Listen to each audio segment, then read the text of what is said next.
Matt Jolly with Vintage Aviation News. We're talking today to Chuck Cravens from AirCorps Aviation. You work on some really incredible projects up there with the two Erics and everybody else. The two Erics and everybody else. Yeah, there's 60 people there now. And one of the best places to work too, up in Bemidji. It is. I do it as a retirement job, and like I tell them all the time, I'll be here as long as it's fun. How did you get into this? That's an interesting story. Eric Hokuff, I met him when he was learning to fly RC airplanes when he was too young to drive.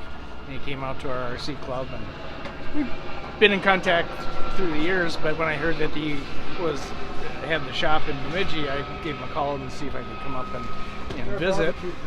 And he said, sure, come on up. And then we were talking about a mutual friend that he wanted to hire, and he was talking about Twilight Tear on Fagan's Mustang. I said something to the effect of, I wish I had a skill you could use, and I had been retired from teaching for about a year at that point. And he says, well, I think you do, because I used to coach debate and speech and teach kids how to research. And he said, with Twilight Tear, I gave them a folder with, kind of random pages of things like Mustang performance and so forth. And I want an organized document for the next airplane, which ended up being Sierra Sioux. And he said, but I don't know how to pay you. And I said, well, I don't really care, because I'm not going to do this to make a living. Let's just see what comes out of it, and we'll figure out what it's worth afterwards. And that ended up being the book. I wrote a book on Sierra Sioux Combat Vet P-51 that detailed both the history of the airplane and the restoration. And it was fun. So well, you get it. I'm still here. The airplanes are just props, right? Yeah. It's the stories that really matter, and that's absolutely. What, that's my end of it. Yeah, and that's what everybody who's watching this gets too. All right, well, we're at AirVenture. AirCorps Aviation is at AirVenture. Chuck is here, so come down and see him. I wanted to get one more thing in here.